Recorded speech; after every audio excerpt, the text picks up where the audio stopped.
তো গাইস আমি আমার বন্ধু মিলে চলে এসেছিলাম একটা ভাতার কেক কিনতে। ভিডিওটা পুরোটা দেখো তারপরে বলছি।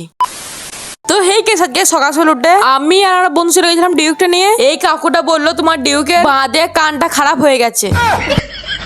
তারপর ডিউকটা ঠিকঠাক করিয়ে বাড়ি এসে উঁচু ঘুনিটা খেয়ে নিয়ে যাচ্ছিলাম আমি আর রাজ। বাসতালে এসে দিয়ে কয়েক ভাইরা মাছ ধরছে। বাড়ি এসে গোসল করে দুপুর লাঞ্চটা কমপ্লিট করে আমার ডিউকটা নিয়ে যাচ্ছিলাম রাজদের বাড়ি। তারপর রাজকে ডেকে তারপর রেলওয়ে স্টেশন এসে চাবিটা আমার ডিউকে লাগিয়ে নিয়ে তারপর রেলওয়ে স্টেশন চেপে ট্রেনটা আসে আমার ট্রেনে চেপে পড়লাম। আর এইটা আমাদের গ্রামে খড়ি নদী। কেমন লাগে কমেন্ট করে জানাবে। এইরকম ভিউ দেখতে দেখতে আমরা ভাতার স্টেশন ঢুকে পড়লাম। ট্রেন থেকে নেমে আমরা যাই কেক কেনার উদ্দেশ্যে। মমস থেকে এসে এখানে বিভিন্ন রকম আইটেম কোনটা লুবো খুঁজে পাচ্ছি না। তারপরে খুব দেখার পরে এই কেকটা পছন্দ হয়। আর হ্যাঁ কেকটা আমি এখন কেকটা আমি 4টার সময় নেবো। এখন তো নিলে গলে যাবে। আমি এমনিতে 4টার সময় বাড়ি যাবো। আর আমার টাইম পাস করার জন্য চলে এসেছিলাম এই বড় ক্রিয়েটারের সঙ্গে দেখা করতে। আর এই ক্রিয়েটারটাকে কে কে চিহ্ন কমেন্ট করে জানাবে। তারপর আমরা বেরিয়ে পড়ি কেক কিনতে যাওয়ার জন্য। আর হ্যাঁ কেকটা 1K জন্য নিয়ে তাই কেকটা উপরে লিখে দিচ্ছিল 1K। কেকটা প্যাকেট করা হয়ে গেলে আমি হাতে তুলে যাচ্ছিলাম ভাতা রেলওয়ে স্টেশন। আর এই আমরা ট্রেনের লেগে অপেক্ষা করছিলাম। আর তখনই দেখা হয় বিশাল ব্লগের সাথে। এই ভাইটাও খুব সুন্দর সুন্দর মিনি ব্লগ বানায়। আর তখনই দেখা হয় 3টে সাবস্ক্রাইবারের সাথে। আর বিশাল ব্লগের সাথে খানিক গল্প করে নিয়ে আমাদেরকে টাটা দিয়ে চলে যাই বাড়ি। আর হ্যাঁ ট্রেনে ভিড় থাকায় আমি ভিডিওটা করতে পারিনি, কিছু মনে করো না। আর কেকটা নিয়ে কি হবে তোমাদেরকে লং ভিডিও শেয়ার করে দেবো। আমি কেকটা নিয়ে বাড়ি যাই। তোমরা এরকম মিনি ব্লগ দেখতে চাইলে চ্যানেলটা সাবস্ক্রাইব আর ফলো করে রাখো।